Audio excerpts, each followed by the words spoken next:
The Dave Hooker Show. A presentation of Off the Hook Sports. Objective insight, expertise, top guests. Available on YouTube, Apple, Spotify, and the Off the Hook Sports app.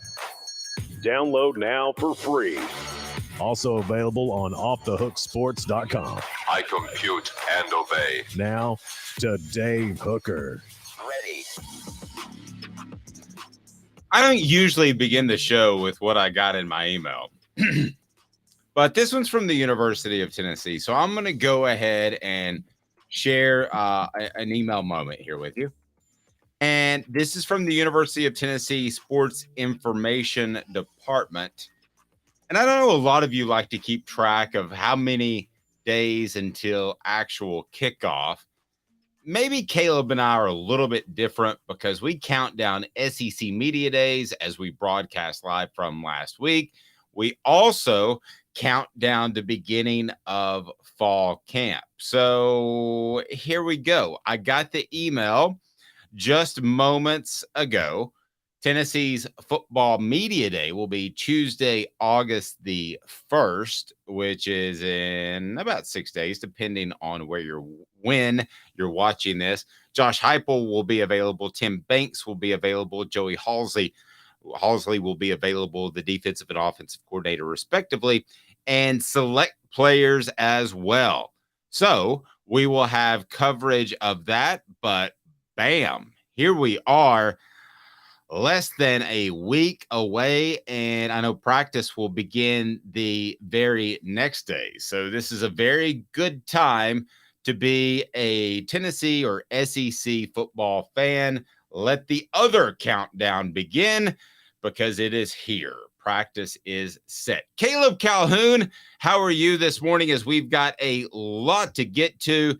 Why suddenly people are giving even more respect to Neyland Stadium. One of the toughest venues in sports, will be one of the toughest actual hosts for a game, according to our friend, I believe it was Brad Crawford at 247. So what will be the toughest home venues this year? Also, Joe Milton, a Heisman candidate. Is that for real? We wouldn't have said that about Hendon Hooker a year ago. The top 10 stars that the Vols will have to face in the SEC. And then this Jim Harbaugh situation, there are so many parallels you can draw. He's going to be suspended for 4 games for lying to the NCAA. Sounds a lot like a guy named Bruce Pearl. We'll dive in. NIL proposed legislation that I can go ahead and tell you Caleb and I don't really like. How are you, Caleb Calhoun? I am doing good. It's funny, when I was young, it was always bittersweet. School. When I was young, you're 32 now. Are you 34? I'm talking about high school. Okay. So when I was young, I did not like football season starting because it meant school started. Now it doesn't matter. There is no school, so I don't care. Yeah. And it's kind of like spring when you go into summer, there is no summer break. So it's kind of the same thing. You don't get as excited about the summer. I was always a little bit jealous of my mom, who was a teacher. And I was like, so when do you have to go back to work? Now, my mom was one of the teachers that cared about the students. She wasn't one that just signed up for the summer break and the extended vacations you get.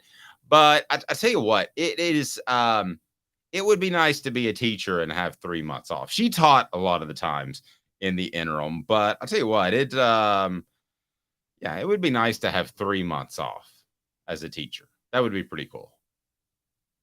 It would, but those 9 months you're working are brutal, as you probably know because of your mom. Oh, yeah. It's like they are. Yeah.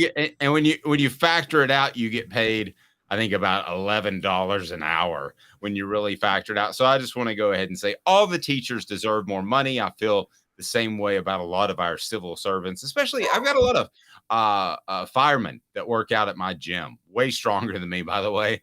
But I'm like, you guys deserve more money. I might have to break down a Tennessee-Alabama game one weekend. They might have to run into a burning building. So there's a lot of civil servants that deserve more money than us. And maybe we can start that. Maybe that is our new cause, our new purpose because we've got a lot of things going on. Also, this is super cool. I had a visit with TriStar Apparel, which has a little 3-star that it looks American, but it's off the Tennessee flag. We're going to start working with them. So you've got an opportunity to get some fantastic merch at a great price. So a lot going on, but first it's time for What the H? And that's brought to you by Andy Mason of andymasonrealestate.com. Is Neyland Stadium going to be the loudest in the nation come 2023? What the H? What the? What was he thinking? Release the hounds. The Dave Hooker Show. Keep cool. A presentation of offthehooksports.com. Support our advertisers. It keeps us around. And in this case, it'll save you a lot of money and you'll get the best service in the biz. AndyMasonRealEstate.com. About 40 years of experience in that office. AndyMasonRealEstate.com. Go ahead and go to that website, sign up, get a consultation. You'll be glad you did. Best service, best price in the biz there in East Tennessee. So, according to 247 and Brad Crawford, who we like quite a bit, the most daunting home atmosphere should be Tennessee, Georgia. Otherwise, Brad, I might argue with you if this game were to be played in October. However, this game, Caleb, is a little bit different. So, raucous, you would think so. As long as Tennessee holds up their end of the deal, maybe have one loss heading into the game. But Georgia undefeated, that's kind of how you would predict it would play out. Yes, it will be the biggest game, most anticipated at Neyland Stadium in quite some time. Now, I'm not looking in retrospect, Caleb, because they won the Alabama game. They won the Florida game. But as far as a game in Neyland Stadium that there's been more anticipation for and will be if these two teams hold up their end of the bargain, you give me one besides Florida in the 90s and early 2000s because I ain't got one. No, it's not even close, and it's bigger than Florida in the 90s and 2000s because it'll be in November.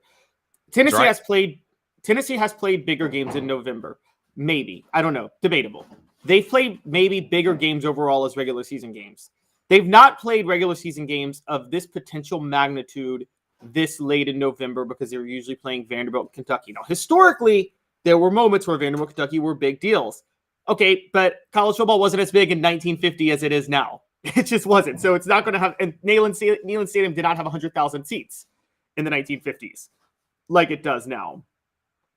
The only comparable game as a home game for Tennessee that we could ever remember was that 98 Tennessee-Arkansas game where both teams were undefeated. It was the latest at the time 2 SEC teams had been undefeated. But, Dave, let's be honest. You were covering the team at that time. Until the game itself happened, I think everybody thought Arkansas's undefeated record was a fluke. They didn't really consider Arkansas a top 10, top 5 caliber team, right? You know, this sounds insane, but I felt like a lot of people going into that game felt like that Tennessee's luck had run out. I can remember the day of that game, getting the credential and having a conversation with a guy who still covers Tennessee. And we said, we just have this weird feeling that Tennessee's luck's going to run out because luck or good fortune, because the players hate it when I say luck. They certainly had that at Syracuse with the pass interference penalty. That was a pass interference penalty. They had some key turnovers that they forced against Florida. And no, I to be honest with you, when I go back to that game, I remember that morning specifically, and I thought there was a good chance Arkansas would slip up and beat Tennessee. So I felt like it was highly, highly regarded. Now, this is different.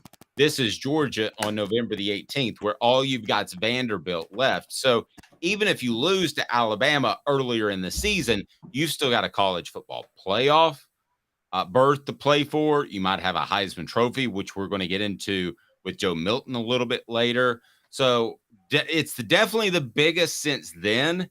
But if both teams go in with one loss, I actually think it's bigger than Arkansas because I think there are two factions. Most people thought Tennessee would roll over Arkansas, but there were a few that were like, maybe this team, their luck has run out. So, but I think this is the biggest since that one and might be bigger as long as both teams roll in with a combined one loss. Oh yeah, it's absolutely bigger, largely because it's a divisional game too. It didn't at the time the Arkansas game. It didn't matter if Tennessee lost; they were still going to Atlanta. Whereas this game could decide who goes to Atlanta. And Arkansas was more. You're right. There may have been a fear that they would slip up, but a loss would have still been a slip up because no one considered Arkansas a top 5 national title contending caliber team, even though they were undefeated. Everybody thinks that was probably the best year in the past 50 years of Arkansas football without doing my research. You're right. Yeah, exactly. And everybody considers Georgia not just a national title contending team, but the team to beat to win the national title. So we're talking about, and it's a divisional game. It's a much greater magnitude. And just for good measure, it's 2 weeks later in the season than the November game, the Arkansas game was. So I think the magnitude of this November game, we have never seen Neyland Stadium like this ever. You might have seen the closest to it, Dave, for maybe, were you there in that 1990 Notre Dame game? Didn't you tell me you went to that one? I went to that as a fan. My stepdad, who I love to death, but I didn't love at the time because I was just mad because he was dating my mom. So, you don't like whoever's dating your mom. But as an olive branch, he took me to that game. That won him a lot of points. We were in, I remember we were in the U section. I think it was, I can't remember which end zone. I want to say the South, but it was like watching the all 22. And that's when I realized they didn't want tickets on the sideline anymore, that I wanted tickets where I could see the all 22. I remember Rocket hitting a little toss sweep and thinking he's going to get tackled. He's going to get tackled. No, he's not. And he's gone. And it was just, that was Rahib Ismail. I mean, that team, there was more talent. Other than the Miami games, when they played Tennessee down there or up here in the 2000s, that's the most collection of talent that I've seen on a field between one teams ever. So a couple of people, to get back to Arkansas, Travis said, I was at the Arkansas game and I 100% thought we would dog walk them. And Tennessee probably should have. They were a better football team. I don't think there's any question about that. But Arkansas, I thought, played Tennessee incredibly well. And we get to some of that in the Celebrate 98 series and some of the things that they were able to do. And they were smart about it. They slowed the game down, but ultimately you have that Clint Sterner fumble. But this will be bigger. Tennessee, Georgia will be bigger than Tennessee, Arkansas 1998, assuming both teams go in with a combined 1 win, or even maybe a combined 2 wins, because at 2, let's say Tennessee has 2 wins or 2 losses. 2 losses. Two losses. You could still play your way into a college football playoff, theoretically, if you beat Georgia. Now LSU got to the BCS national title game with 2 losses. Yeah. And you could still, by the way, hit that like and subscribe button so we can bring more people in. We greatly appreciate that. So, and the flip side too is Georgia and Tennessee could both potentially have a loss. So then you're playing for not only the SEC championship game, you're playing for a possible college football playoff, because there's going to be a team that's going to get in it at some point in the SEC with just 1 loss, maybe even 2. Now, some of the other games that Brad had listed as far as monstrous games, how close are they? I'm going to run down the top 5. Florida, LSU. I'm sorry, this doesn't compare to me because I love this rivalry because of the talent on the field. It's a game I go out of my way to watch, but this is not this is not to me of the same ilk of Georgia or Florida. What say you? Oh, I absolutely agree. If Alabama were visiting LSU this year, I would have that above them because it's a November game in Baton Rouge. But since LSU has to play Alabama on the road, I don't really think LSU has a game that would have the magnitude of Tennessee, Georgia. So I don't think Auburn, Texas A&M. What do you think? Dave, I don't think either of those. I think the bottom's going to fall out of Texas A&M, and I just don't think Auburn's going to be at a level where they can compete yet. So I just don't think it's going to have the same magnitude. Agreed. So Jordan Hare for Alabama, Auburn. That's always a big game. I don't think that's a great surprise. And then you have Ohio State, Michigan, which is number 4. So Michigan would be the toughest place to play in that. That's not top 25. Brad's totally wrong on that. The Big House is never one of the 100 loudest stadiums for a game in a year. I agree with that. If that was at Ohio State, I think we'd be having a different conversation because that game is always big. And we'll get to Jim Harbaugh's suspension to round out the top 5. Beaver Stadium for Michigan, Penn State. Ugh. And then you get Tennessee back on the list, the Swamp for Tennessee, Florida, as one of the most hostile places, the loudest stadiums. There's no question about it. That's going to be listen, we talk about how Tennessee handled Florida and it was a Hail Mary and they almost got back into it. Well, here's the way they view it. They view it as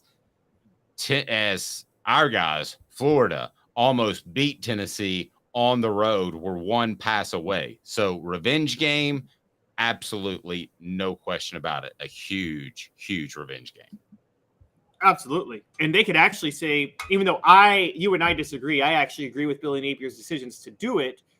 They could say that had Billy Napier not gone for those two times when they scored, Florida could have sent that game into overtime after recovering that onside kick. And so they were, to them, they were closer than it even looks. So, yeah, I think that they're definitely going to be rocking. And Florida really wants to prove that they've taken a next step. For Florida, it comes down to this, though. They have those early – Florida's got a brutal early start to the schedule. What will their record be when they face Tennessee? I mean, that's the real question in this one.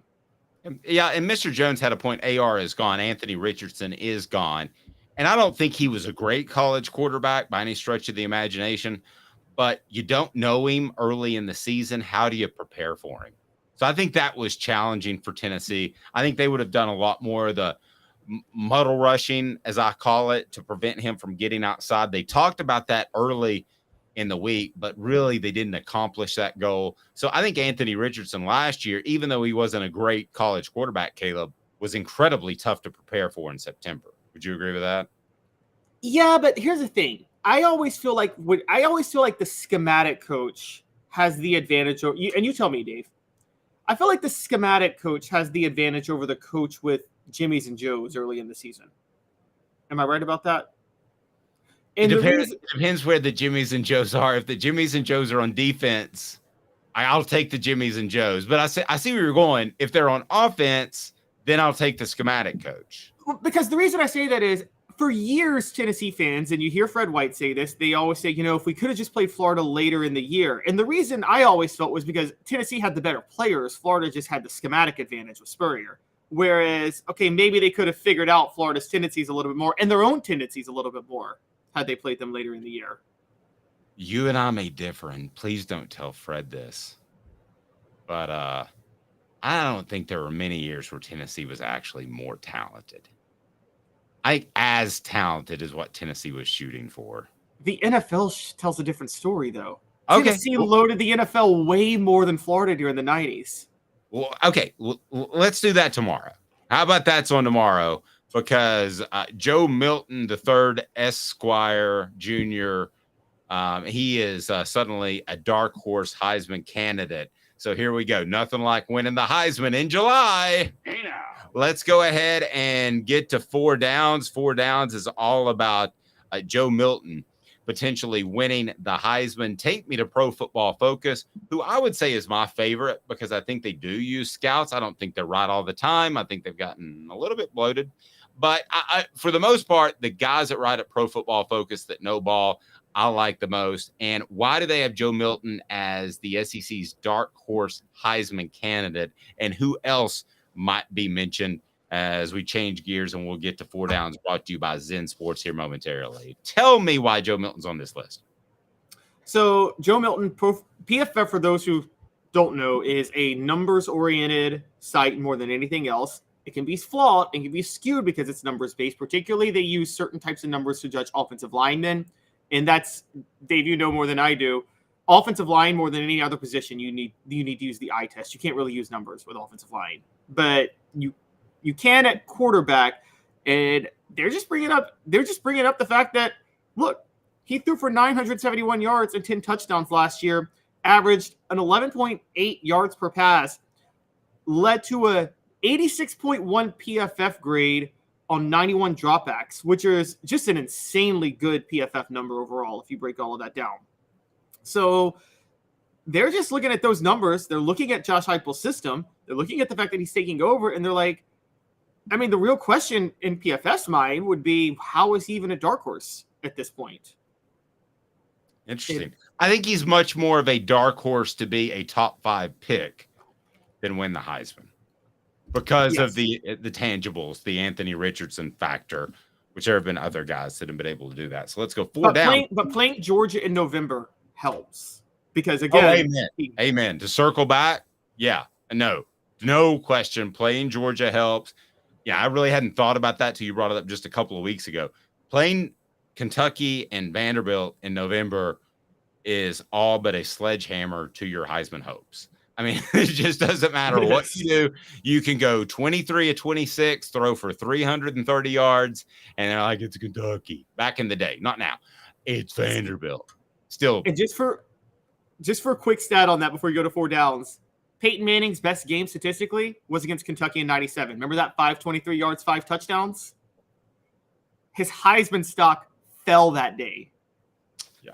So I like the fact that Tennessee's ending it with a more important game. And trust me, from a reporter's perspective, there have been times where you're just kind of stumbling through the season. Hit that like button, please. Subscribe. And by the way, what does Joe Milton being a Heisman candidate mean for? I'm joking. That was for you, Travis. I'm not going there. It is 4 downs, and it is now on Off the Hook. It means nothing for Nico because Joe's going to be fine, and he's going to play really, really well. I think even Travis will agree that I've come around in 6 months, and I'm now a big Joe guy. And I enjoyed the interview that I did with him over the SEC Media Days. If you didn't get to hear about that, he talked a lot about his grandmother. So it was super cool. Here we go. 4 downs it's brought to you by Zen Sports. 4 downs. 4 questions. 4 answers. The Dave Hooker Show. 4 downs. A presentation of offthehooksports.com. Joe Milton, a Heisman candidate. Sounds crazy. Would have sounded crazy 365 ago if we were talking about Hendon Hooker. And 4 downs is brought to you by Zen Sports, the new sports book in Tennessee, revolutionizing the way you earn sports betting rewards. That means no more deposit bonuses that turn into deposit nightmares. On Zen Sports, what you see is what you get with their cash rewards program.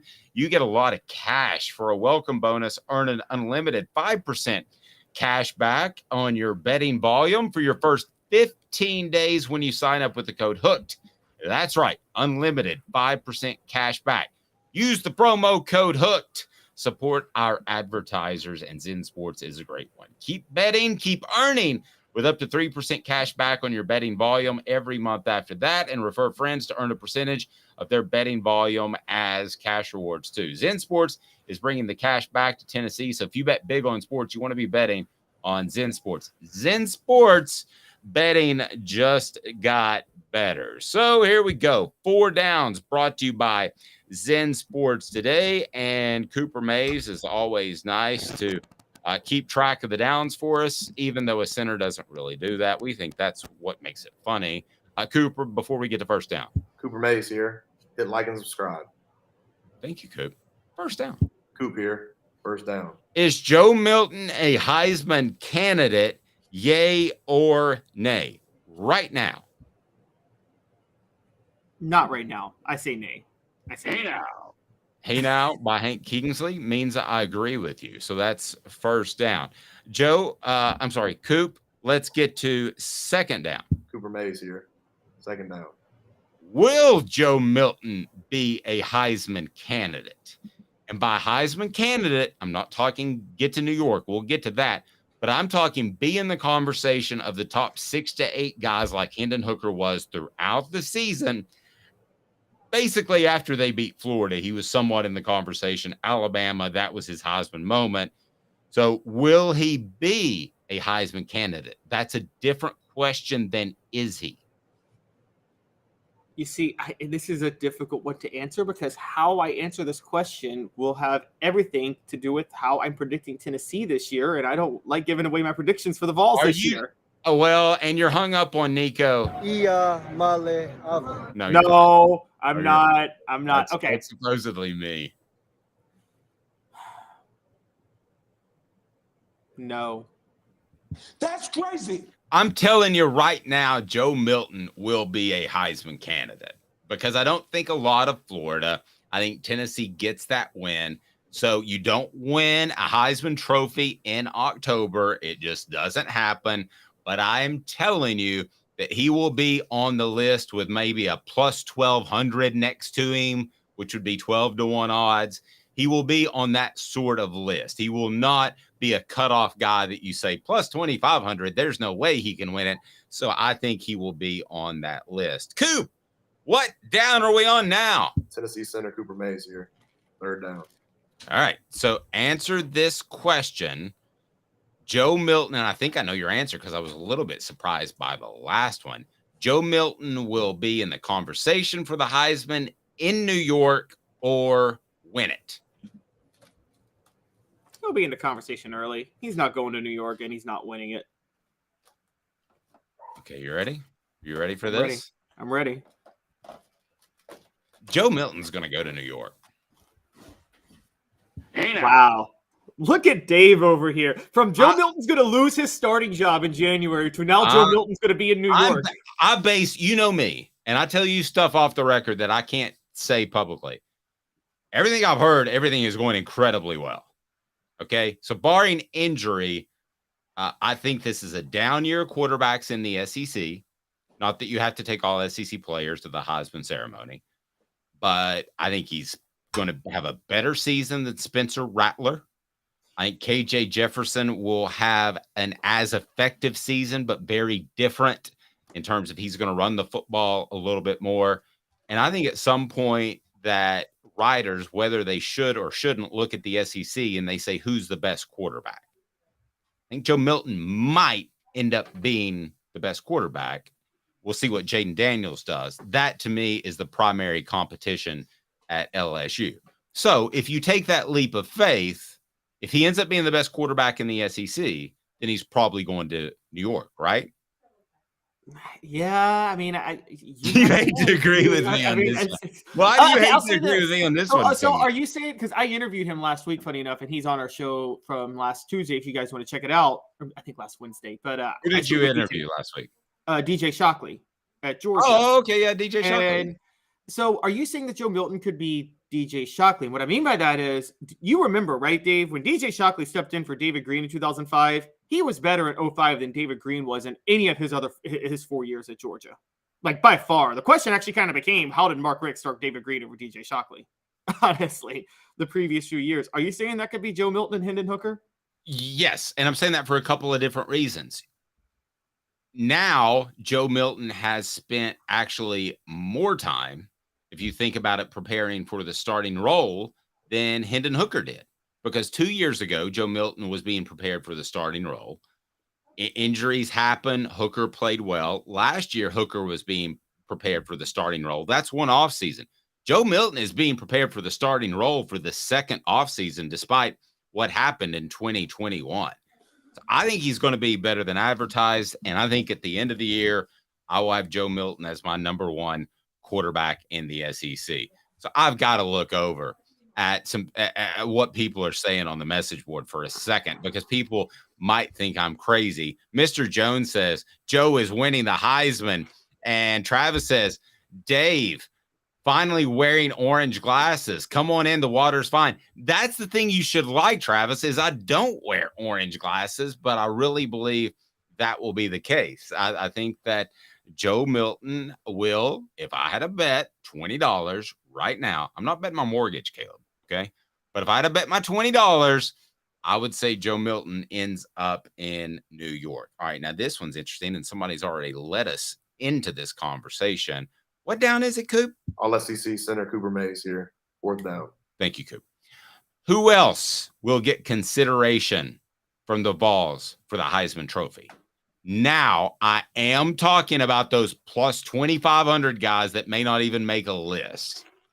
But who at least, because Jalen Hyatt was mentioned, who else? What other player, if any, gets consideration for the Heisman Trophy? Light consideration. I'm not talking November consideration. Don't look at me like that, Caleb. By the way, hit like and subscribe on the YouTube channel. Turn your notifications on, whatever platform you may be on. If you're on YouTube, you can see Caleb looking at me like I'm a total idiot.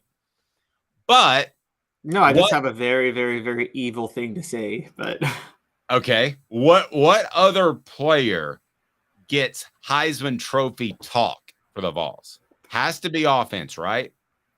The second most likely player to get Heisman Trophy talk for the Vols would be Nico. Are you serious? I'm saying yes, there's a chance Joe Milton ends up in New York. There's also a chance he loses his starting job to Nico. And if he loses his starting job to Nico, then Nico is in the Heisman race or in the conversation. Okay, well, you did a dastardly thing on me. You picked a second stringer. So let me throw these names at you that are on the message board. You have Ramel Keaton, Brew McCoy. You also have Squirrel White, Dante Thornton. I thought you would go in that direction. You're right, Rocky Top Tom. If Nico is getting talk, then that means the season. Well, if he's getting Heisman talk, if he's getting Heisman talk, the season's not a disaster. Yeah, it probably means you lost against Florida. You put Nico in, and everything's great. But we're not going out of that. Travis says Caleb's still asleep. No, Caleb's throwing heat. I like the direction. But if you had to pick among those receivers, because I'm going to go a little bit off script. We know what Tennessee can do from the slot receiver position. And it's probably going to be Dante, or it's probably going to be, you would think, Squirrel White at that slot receiver position. Now, we got a couple of votes for running backs in Jabari Small and Jalen Wright. I don't think they are transcendental type of running backs that would get that type of pub. I also don't think that they are going to get enough carries per to be in that conversation. I think they want to split things up with Cam Selden as well. So out of the group of receivers, who would you pick? And I'm going to surprise you again. I think it's going to be Brew McCoy. And the reason I think it's... I thought I was going to surprise you again. No, here's why I think it's going to be Brew McCoy. Ramel Keaton is clearly starting on the other side at wideout, but we know that Ramel Keaton is the clear-cut second wideout. Brew McCoy is your go-to wideout. Agreed?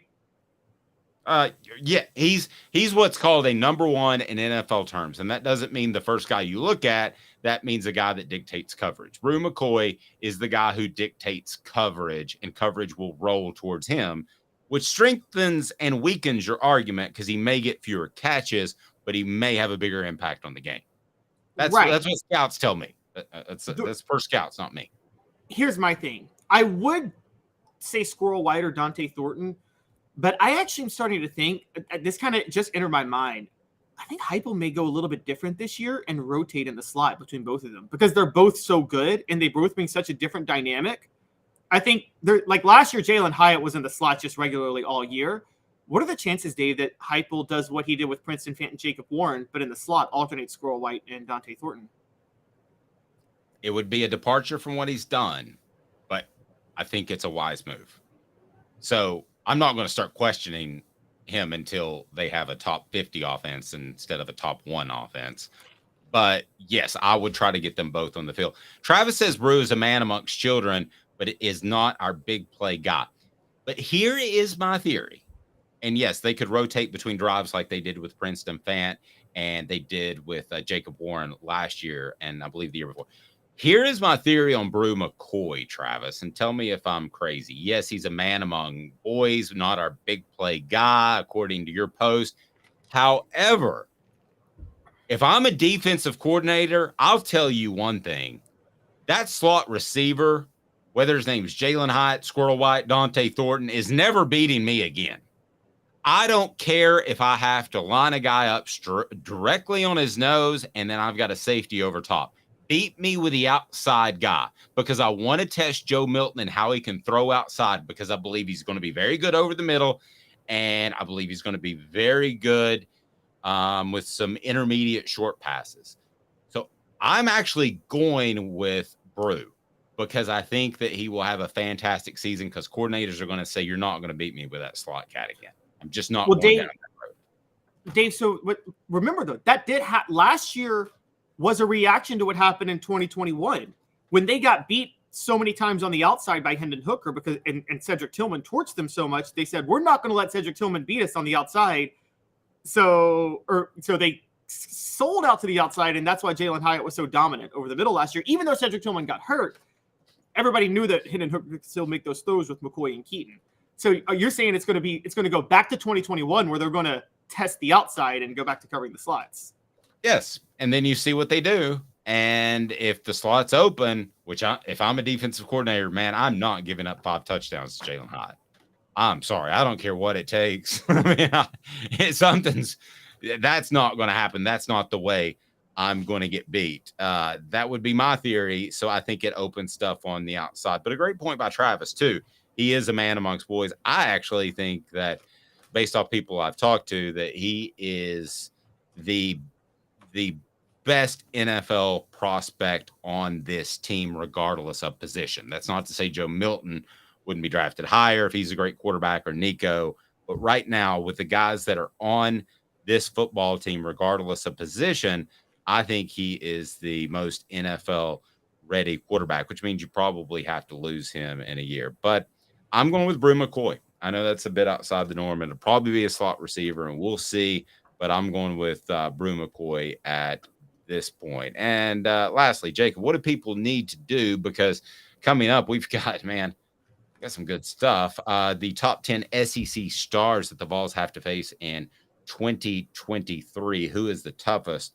We'll discuss. Be sure and set your notifications on. But what else should people do, Jacob Warren? What's up, everybody? This is Jacob Warren asking you to like, subscribe, and share.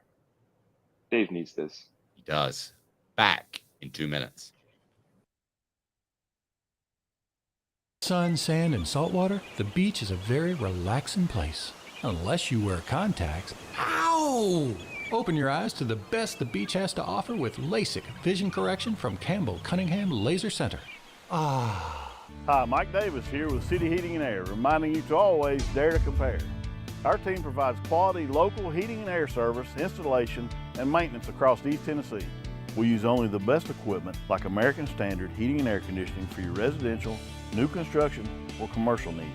Honesty, dependability, and customer satisfaction have been the cornerstones of our business since 1961. City Heat and Air. Dare to compare.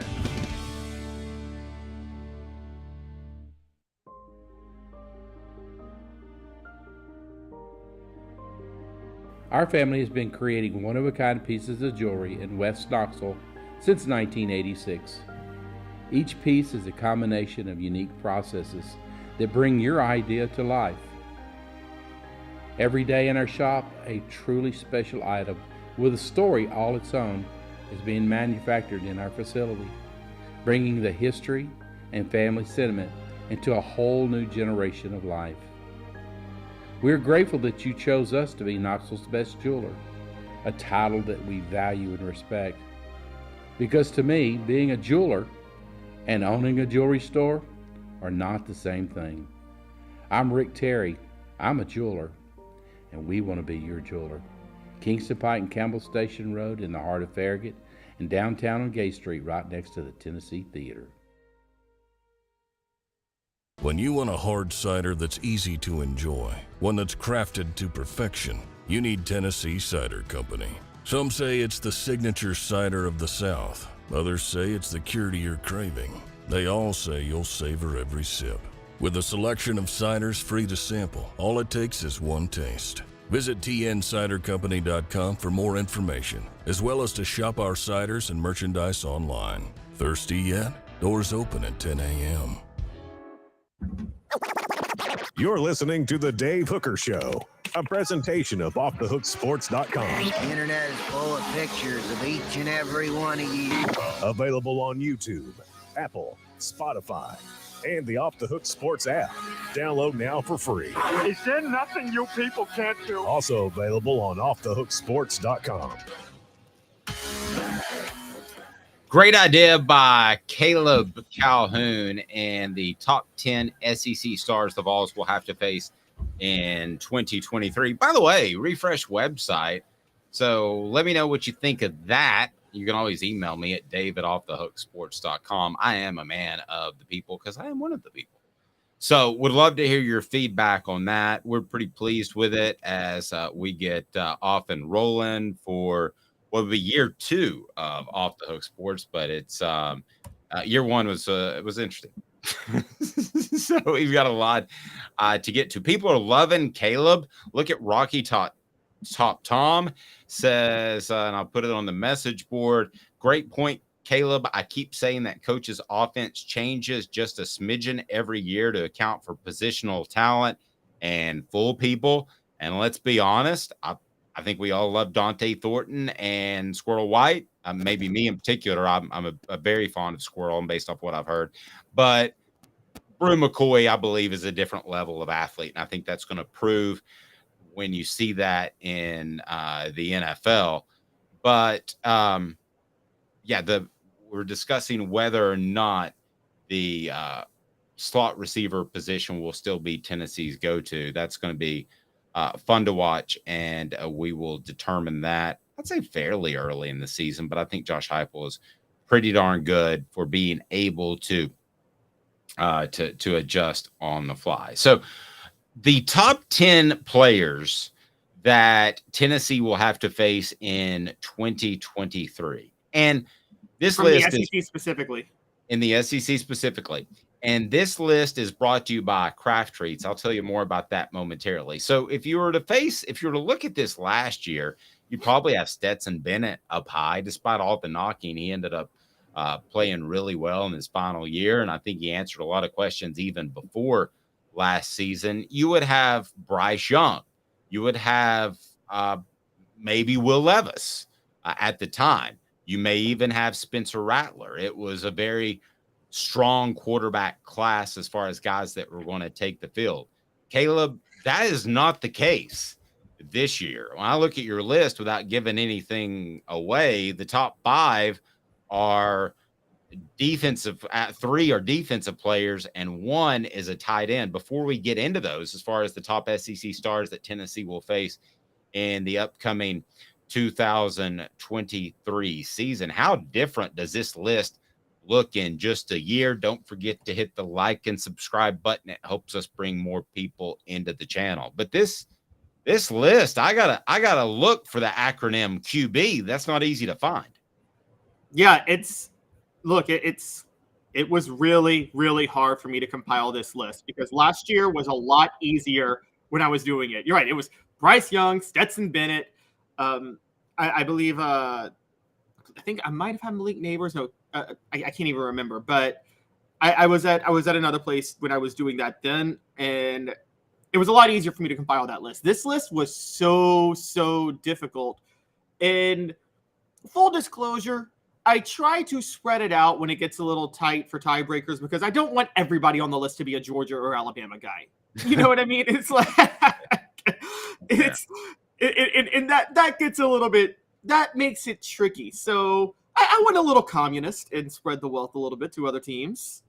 But you can't go a little communist. When you go communist, you're all in. Okay, how about socialist?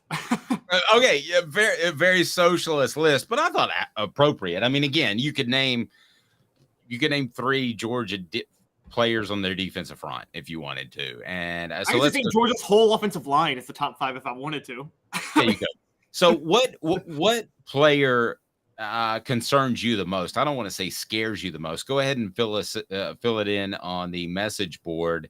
And Mr. Jones said stepson Bennett, which reminds me of the redheaded stepchild, which I've become aware that I'm not anymore. If you go up and ask somebody my hair color, they say blonde. Caleb, we discussed this on SEC Media Day. So tell me on the message board, is my hair red or blonde, which means white?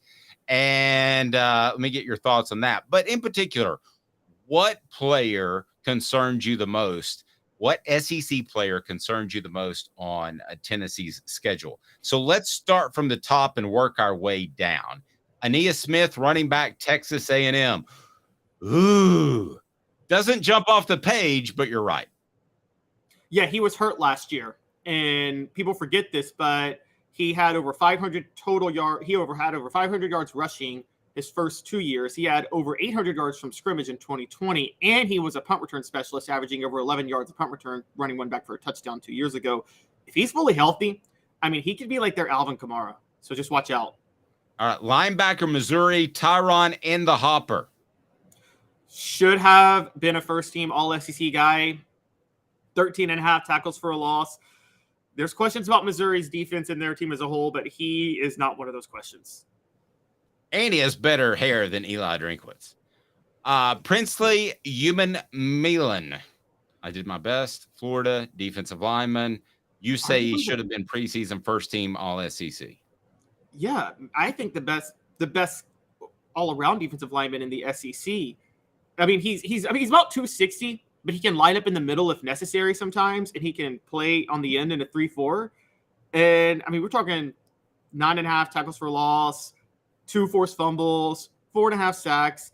And honestly, Dave, you know this, when you're playing up front, 39 tackles is a lot of tackles.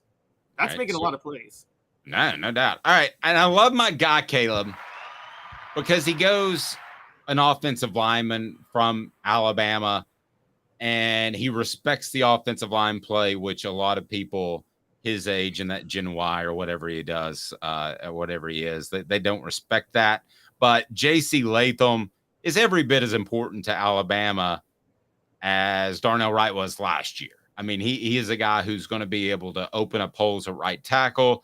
He's going to be able to, you would think, be able to negate some great pass rushers. So J.C. Latham, kudos to you for picking an offensive lineman at number 7 before we get to our first quarterback. Yeah, and J.C. Latham was at SEC Media Days last week, and that speaks a lot about Nick. That always says something when a coach brings an offensive lineman to SEC Media Days. That gives you a hint of what they really think of them.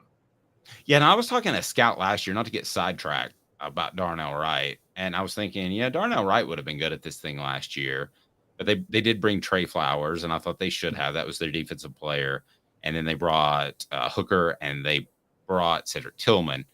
But I thought, man, Darnell Wright would have been good at this. But I was talking to the scout. The scout said, Dave, we had nothing on this guy. We did not think that he was going to be even close to a great player. So I wonder if Tennessee's coaches kind of thought the same thing. It would have been 3 offensive players. It's just me thinking aloud. Then you get to a quarterback, Devin Leary at Kentucky. You right. Probably the only good quarterback Tennessee football will face this year. Well, that seems to say a lot, but I tend to agree with you because the quarterback class in the SEC is just down, down, down. It's awful. And Tennessee doesn't have to play LSU or Arkansas. And those are the two best quarterbacks. No, the other thing about this, who's shared all SEC with Joe Milton? Will Rogers, KJ Jefferson, Jaden Daniels. Guess who Tennessee doesn't have to play this year? Mississippi State, Arkansas, or LSU. So, I mean, they just completely avoid all the good quarterbacks in the SEC. And Devin Leary, look, homeboy threw for 3,500 yards, 35 touchdowns, and just 5 interceptions a couple of years ago. And I know that's in the ACC, but quite honestly, that's still pretty darn impressive. We were talking about him before we were talking about Drake May.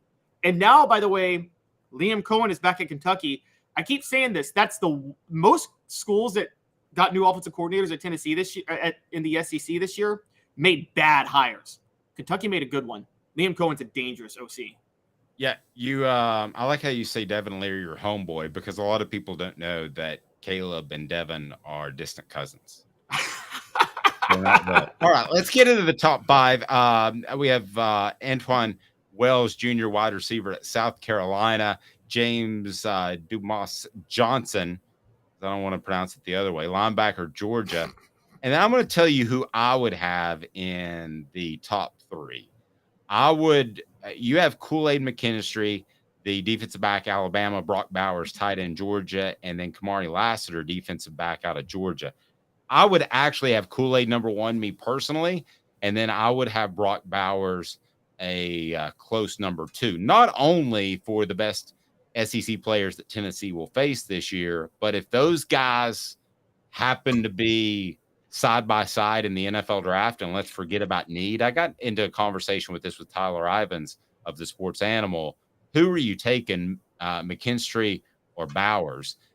I would take McKinstry in both situations, but it sounds like you would take Bowers as far as better college player. And I'm curious if they were sitting there at 5 and 6 in next year's NFL draft, and you need a defensive back and you need a tight end. Bowers is a transcendental tight end that could be up there higher than usual, but defensive back is probably the safer pick. So compare and contrast those two before we get to why you pick Lassiter. Well, for NFL, you're probably right with McKinstry because cornerbacks are harder to come by than tight ends in the NFL. I think tight ends are borderline on running backs at this point, where there's such a supply of good tight ends where it's more about how well you use them than it is anything else. There's very few Jason Wittens in the NFL, but Brock Bowers, could be that. So, but I'm with you. I'd still go Kool-Aid McKinstry. I can't get past what Tennessee did to Alabama last year through the year, and Kool-Aid was starting on that team. And that's sticking in my head. I know he wasn't guarding Jalen Hyatt in the slot. Forget that.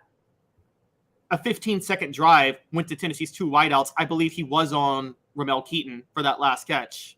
And I'm sorry, I got to put that on him.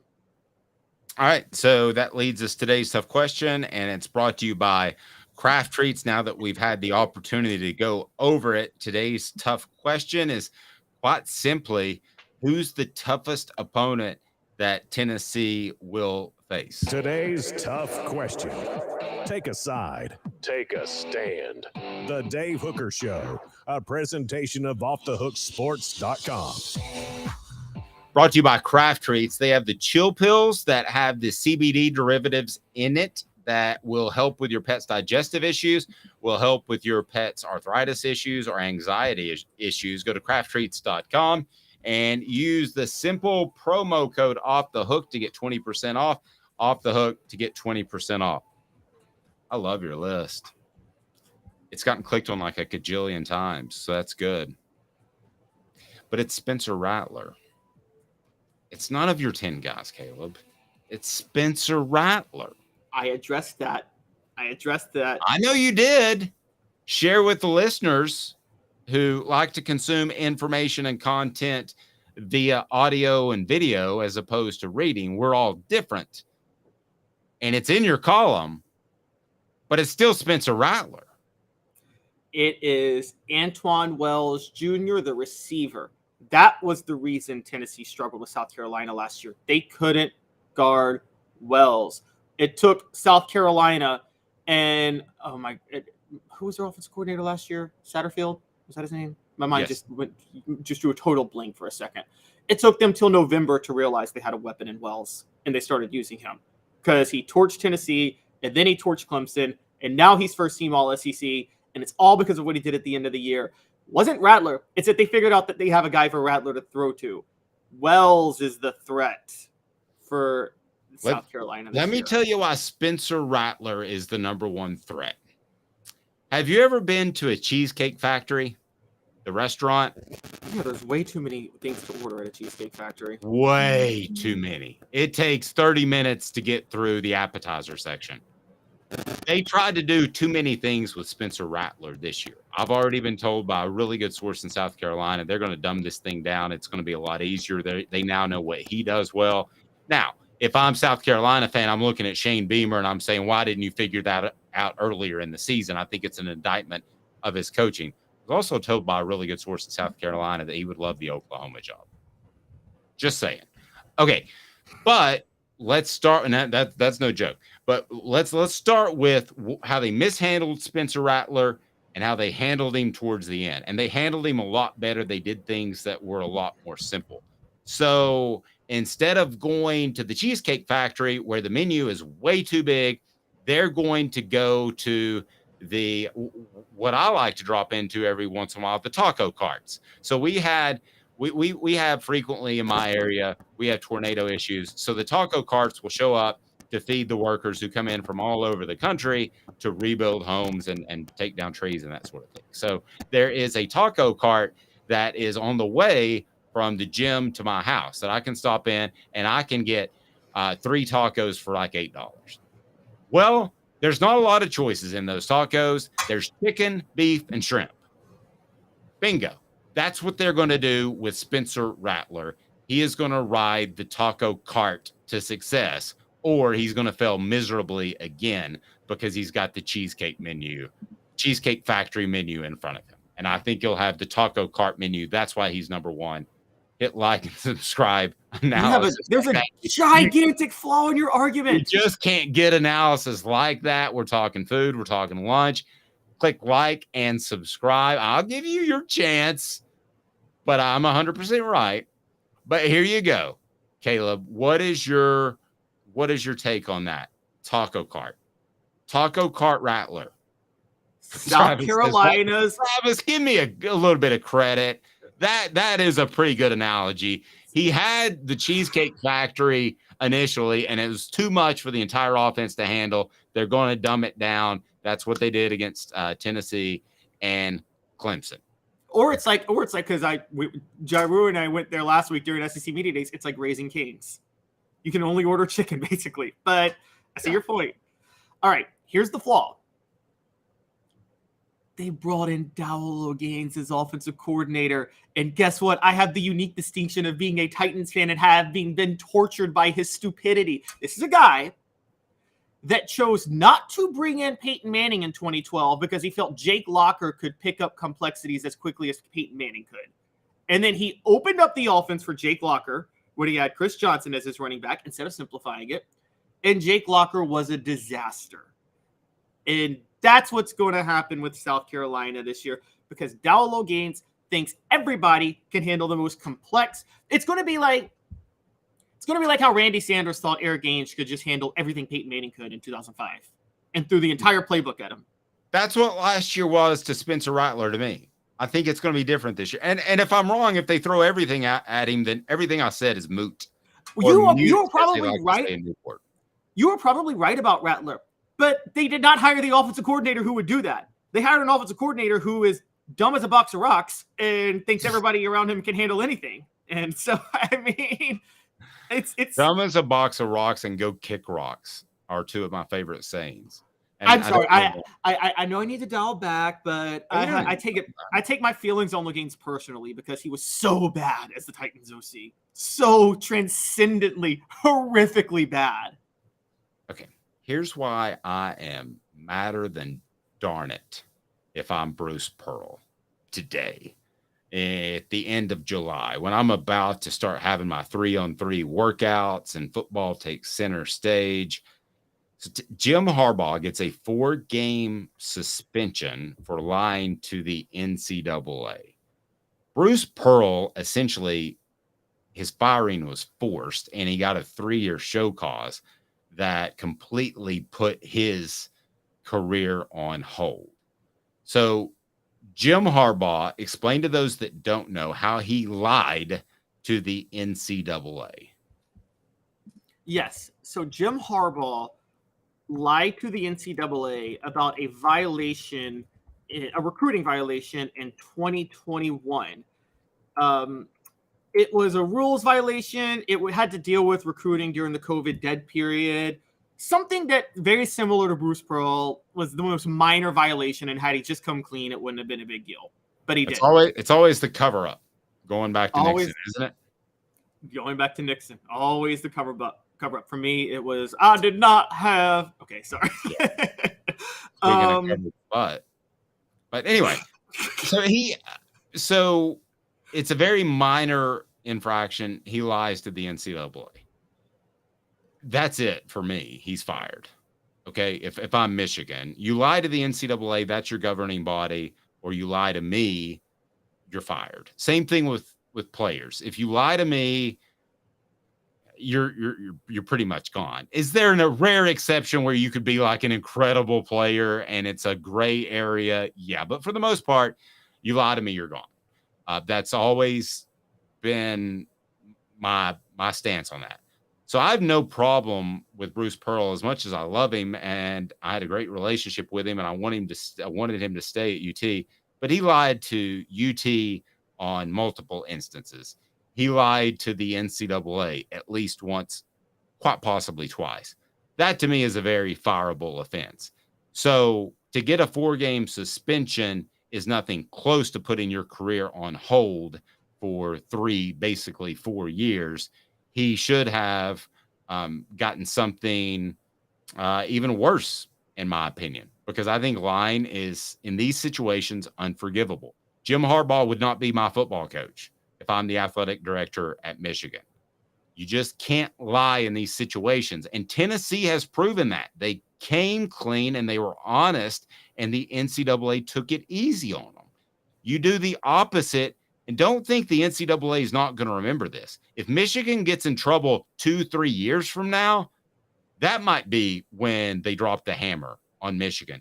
Tennessee's reputation is the exact opposite. It's we're going to help you police ourselves. So if something happens at Tennessee 3 years from now, they're going to get the benefit of the doubt. I'd have fired Jim Harbaugh. He doesn't want to be there anyway, but that's a whole different conversation. Bruce Pearl can be mad right now if he wants to, but when you lie to your employer, that is a fireable offense with cause, without your buyout. That's where I stand on that, Caleb, and always will. And get your thoughts on that. But I can give you an example when I was in that position. And there were some people questioning my integrity at the time, and I'll be more than happy to tell that story. I don't think I've told it publicly before. But your thoughts on lying to a superior in these sorts of situations is fireable, done, end of story. I mean, I'm one of those people that weighs the success and necessities against the morals. I'm going to be honest. And here's where I say that. I think here's Michigan's conundrum. I don't think they can get a much better coach than Jim Harbaugh. And the reason I agree with that. And I agree he's a top 10 coach in the nation. Exactly. So let's think about when these things have happened. One, yes, Tennessee fired Bruce Pearl. A lot of people think Mike Hamilton should have stuck with him for the whole time, even through the show calls. But what people don't understand is he tried.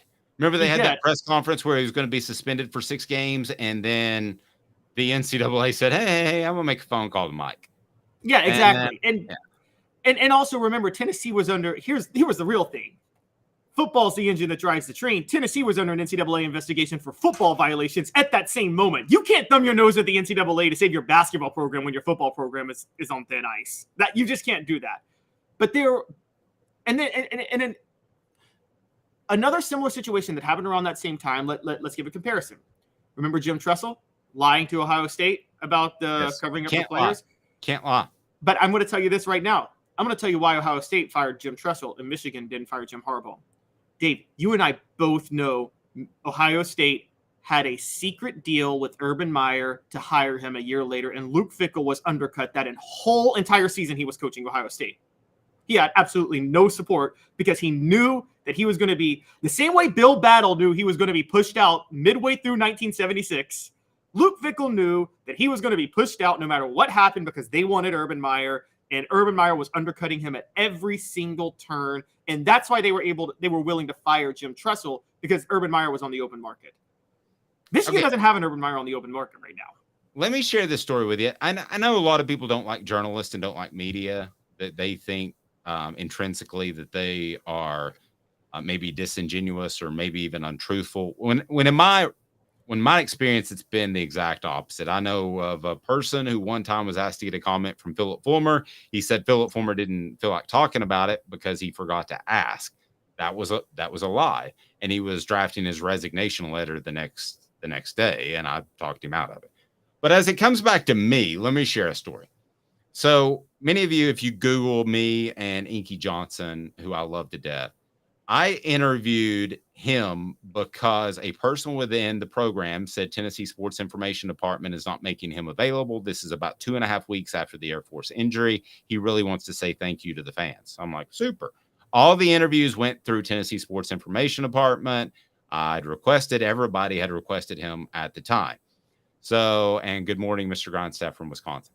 So we're talking about how you don't lie to catch you up with the job. So I go meet with not only the sports editor, but the executive sports editor, the overall editor of the paper. I tell them exactly what happened, Caleb, exactly what happened. Well, Tennessee has a different version of it because they felt bad that their sports information department didn't make Inky available sooner. And then they had every other media member that was mad that I got an exclusive with Inky. So I got a call from a publisher the day after they had decided to suspend me from the Alabama game. And, the News Sentinel had written that I was not in the wrong in any shape, form, or fashion later on that week. But I got a call from the publisher. So this is the head of all the editors, Caleb. This is the one you don't want to screw up. And he says, Dave, I just want to make sure everything you told me is 1,000% honest and correct. And I said, 1,000,000%. Everything I told you. So at that point, and I've always had this fear of being accused of something I didn't do.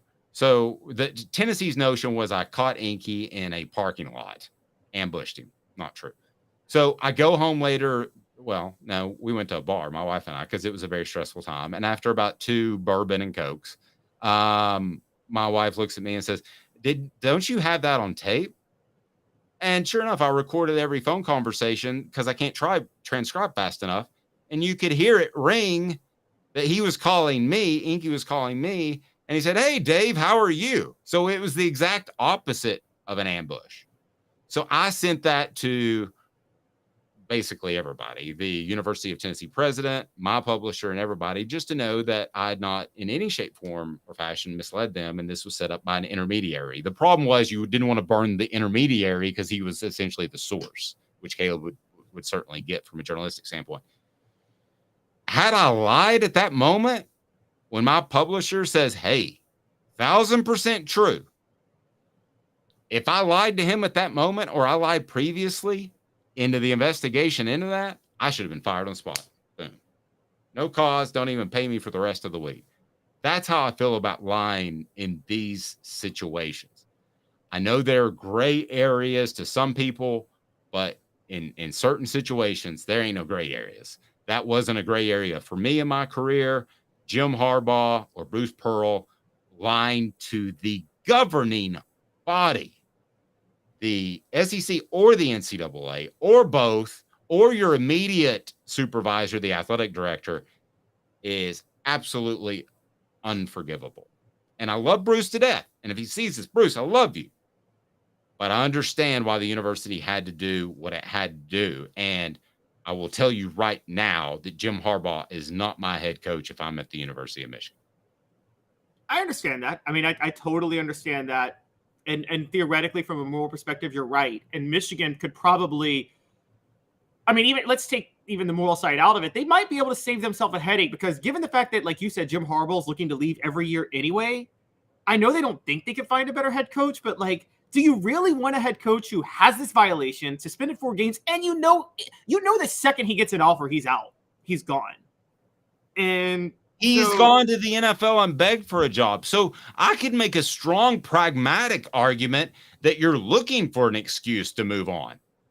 Right, exactly. You should be looking at this as like, holy goodness, he just opened this up. I don't have to pay him the buyout. Cruise on out. I don't know who you hire in place of him, but I hate that question. If you're a proud university that has a foundation, you don't say, well, who can we get? Is that what people said when the Jeremy Pruitt stuff was going down? Well, you happened to go out and make a great hire because you had a great athletic director. I hate that term. Well, who can we get? Well, great. Yes. That's something that Kansas should say. Maybe Michigan doesn't have fit in Michigan. Actually, I mean, Kansas made a great hire late too after firing Les Miles. They landed Lance Leipold out of nowhere. But maybe with Michigan, they're having this thought that maybe they don't have confidence in themselves as athletic directors, because sometimes athletic directors make good hires but got lucky. Rest in peace, Mal Moore. That was the luckiest hire in the world. Nick Saban just happened to be available, and the boosters gave him all the money in the world to go get Nick Saban. Remember, he wanted Rich Rodriguez first, and he also wanted Greg Schiano first, and he couldn't get either of them. And then I think he was. I always wondered about that. Did he really want them, or did he did make overtures? Did he make overtures because he didn't think he could get Nick Saban? That's something I'd like to, the boosters basically told Mal Moore, come back with Nick Saban or don't come back. that's basically what they. Right. I do believe that happened at the end, but did he really make a run? I think he did make a run at Rodriguez. I'm not sure that he made a real run at Schiano. You're probably right. Maybe Shiano was a negotiating tactic. Rodriguez used Alabama to negotiate a better deal with West Virginia and then bolted West Virginia for Michigan 2 years later, ironically, since we're talking about Michigan. But sometimes you hit, there's not – I think Danny White is one of the few athletic directors where there's actually some genius in his hiring. There's not a lot of genius in hiring Nick Saban if he's on the market or Urban Meyer. There's not – the same way with Jerry West is considered a great GM in the NBA, there's not a lot of genius in signing Shaq. There's genius in drafting Kobe. There's no genius in signing Shaq. He wants to go to LA. You open up the checkbook for Shaq in his prime. Yeah, pretty good. Why the new NIL rules could certainly affect Tennessee, and I believe they will. But on the flip side, why this whole NIL thing isn't going to get resolved anytime soon, and the Vols are going to benefit greatly off that. I'm going to tell you why right after this. 2 minutes, Caleb Calhoun. I'm Dave Hooker. Family has been creating jewelry since 1986, each piece unique with a story all its own. I'm Rick Terry with Rick Terry Jewelry Designs. I'm a jeweler, and I want to be your jeweler. We're grateful that you chose us to be Knoxville's best jeweler. My family and staff look forward to serving you. So please come see us. Kingston Pike and Campbell Station Road in the heart of Farragut and downtown on Gay Street, right next to the Tennessee Theater. Hi, Mike Davis here with City Heating and Air, reminding you to always dare to compare. Our team provides quality local heating and air service, installation, and maintenance across East Tennessee. We use only the best equipment like American Standard heating and air conditioning for your residential, new construction, or commercial needs. Honesty, dependability, and customer satisfaction have been the cornerstones of our business since 1961. City Heat and Air. Dare to compare.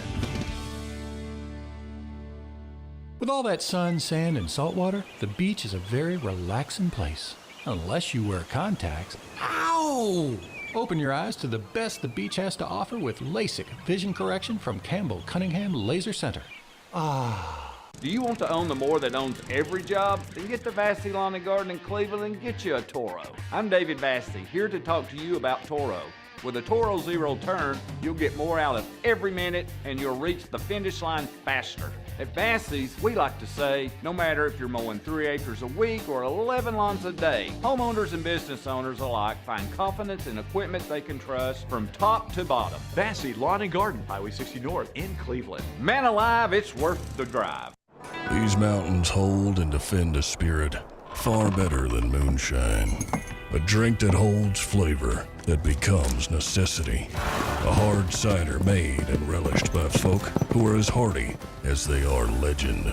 A refreshment that can only be found in one place. With a taste that makes you say, give me 3 bottles of the Cider Company, where necessity can be found. Objective coverage. Hey, that's new. If we get caught, we're going to jail. The Dave Hooker Show, a presentation of Off the Hook Sports. YouTube, Apple, Spotify, and the free Off the Hook Sports app. I'm going to need to see some identification. Back to Dave Hooker. All right, Caleb, talk to me, Goose. You said in our 345 production meeting that you thought that the new NIL proposed legislation is not great. Oh, I don't think it's just not great. I think we didn't. We purposefully didn't do it during the meeting. So we wanted to do it in the parking lot. We didn't want to do it in the parking lot, as John Pennington used to always say before we would do his show, The Sports Source on WATE. But the NIL proposed legislation is out. I want you to explain this to me as you see it, why it's not good. And I'm going to tell you why Tennessee fans should celebrate the current state of NIL. So you go first, and then I'm going to tell you exactly why Tennessee, the University of Tennessee, and a few other schools, not many, a handful, a few other schools should celebrate the way this NIL proposed legislation movement is unfolding. You go ahead, sir. Okay, so this NIL bill, is not about regulating NIL to figure out how to address student athletes, whether or not they're considered employees in California or independent contractors in Tennessee, because that's something to address.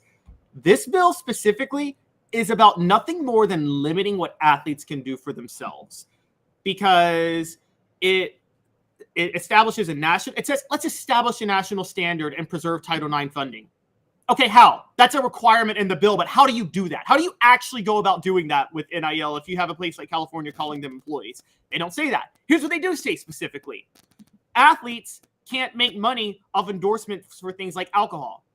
Well, if they're 21, why can't they? Who cares if they're 21? And Neyland Stadium sells alcohol now. And you're telling me a 21-year-old on the team can't make an endorsement with a beer company for that?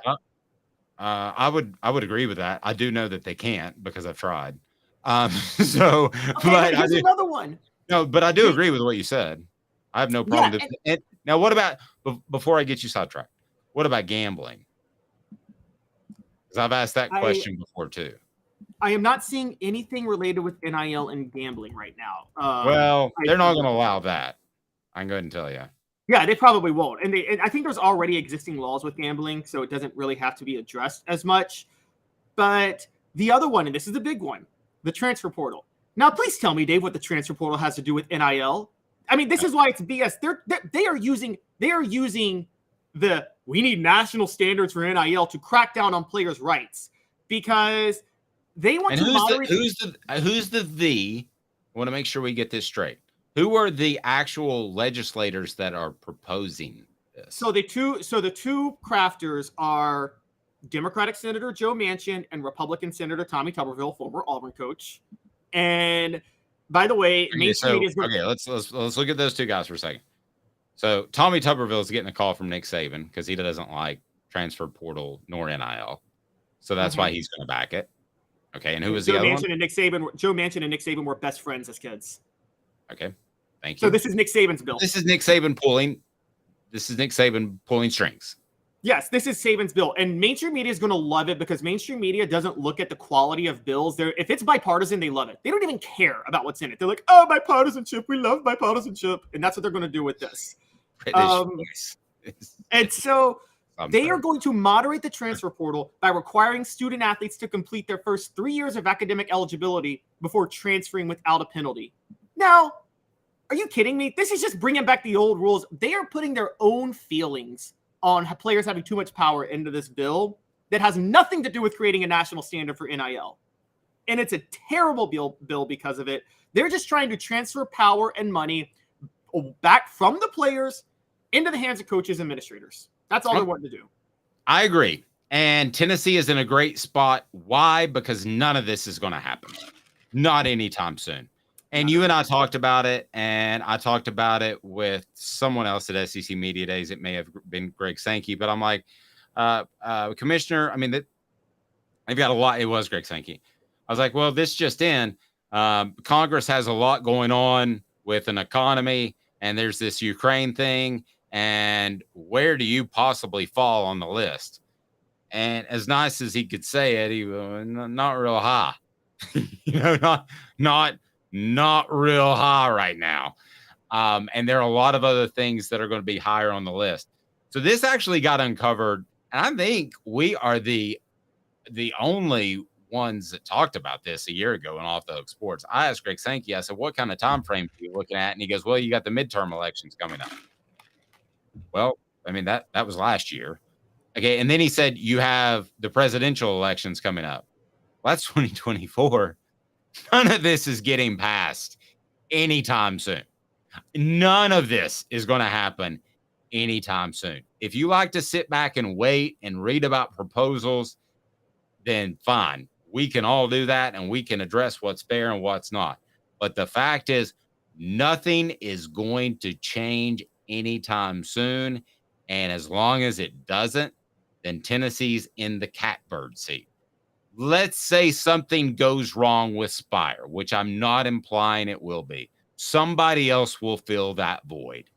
The only thing that could affect what Tennessee is doing right now in NIL is if Congress puts down these type of laws, which based off the ones you gave me sound very illegal. And based off the timeline, Josh Heupel could win a Super Bowl for the Rams by the time this stuff gets passed. He could be only the third coach ever to win fourth coach to win a national championship and a Super Bowl.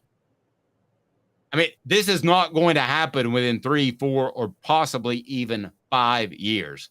So if I'm Tennessee, I'm like, yay. Like the Joker. Sometimes you just want to sit back and watch the world burn. You love anarchy. You love chaos. Hope this stuff just goes on for the rest of the 2020s, because right now you're in front of the game and the game is being reworked. But right now you're in front of it. So let it be reworked. You're not facing any possible penalties because you're not breaking any laws unless they do something incredibly stupid, which I don't think Josh Heupel and the Spire Group would do. Keep rolling, brother. If you're a Tennessee fan, every time you hear new proposed legislation for NIL, that means somebody else like Tommy Tuberville or Nick Saban's best childhood friend is trying to make a name for themselves, and it really means nothing. Until you see Greg Sankey sitting in a congressional hearing, and I'm sorry, the Major League Baseball steroid issue was bigger than this, and it took months for them to get in there. Until you see Greg Sankey and other commissioners in a congressional hearing, this ain't going anywhere. Anywhere. And also, isn't there kind of technically a free speech issue? Because we've now, based on Supreme Court rulings in the past, you can't limit advertisements, for instance, if it violates the First Amendment. Well, if you're going to limit advertisements with players, there's kind of a First Amendment violation there at that point. And so there's so many issues that they can't figure out. And here's my theory on this, Dave. I'm a follow the money type of guy. I believe a lot of boosters are billionaires. They are the people that fund Congress. Let's be honest. Congress is run by the billionaire class who funds these politicians. They make all the rules and they use the politicians as a vessel to do it. I think a lot of billionaires want to support their program, but they don't want to get into an arms race with other programs. And Tennessee is out ahead of the arms race. You're right. Tennessee's billionaires, they will throw any money they can to win a game on Saturday. They don't care. And I can guarantee you that if Alabama loses Nick Saban, if he retires, Alabama doesn't want to get in the NIL race. They don't really have to right now. They can pay their players once they show up and promise them that, hey, you're tripping over nickels to get millions, which is John Calipari saying, and that means they'll get you best prepared for the NFL. So that's still a stronger argument than short-term cash for anybody that has any sense. So you're still going to get some money at Alabama, but you're probably not going to be in a Nico situation where you get family, generational changing money unless you've proven yourself, which I think most people would agree is a better way to go. But can you legislate that? H-E to the double L, no. Well, and that's the thing. These boosters want this legislation to save themselves from themselves. The same way, this in the NFL, the only reason a hard cap exists is to protect the owners from themselves. They want to make sure that they're not stuck making a stupid decision. The same thing with this NIL. The boosters want to be protected from themselves because they don't want to have to get into an arms race with Spire Sports or whatever the one is in Miami. And I say, if you don't want to get into an arms race, tough break. Get into an arms race or watch your program fall behind. That's the way I look at it. You know what I'm going to do? I'm going to text, since we're done here, I'm going to text Heath Schuler and get him to join us. And not only was he a great quarterback, he was a senator that I guess he was a congressman, right? So he was a congressman that, in my opinion, cared about the truth more than being aligned with a side. So I bet he could give us some really good insight. So I'm going to text him. So expect Heath Schuler on the show before terribly long. I don't want to tease him before he's booked, but he's pretty good about getting back. And I love doing broadcasting with Heath. So we'll just bump Caleb that day. I'm joking. Caleb and I will talk to Heath, and Caleb knows more about politics. So we'll provide you a little bit of insight and when any legislation about the NIL may be passed. Have a fantastic day, everyone, whether it be morning, afternoon, middle of the night, whenever you're watching. He's Caleb Calhoun. I'm Dave Hooker with you each and every morning. Don't forget to hit that like and subscribe button because 10 a.m. weekdays, we've got some exciting stuff about some game day coverage that might be coming up. He's Caleb Calhoun. I'm Dave Hooker. This has been a presentation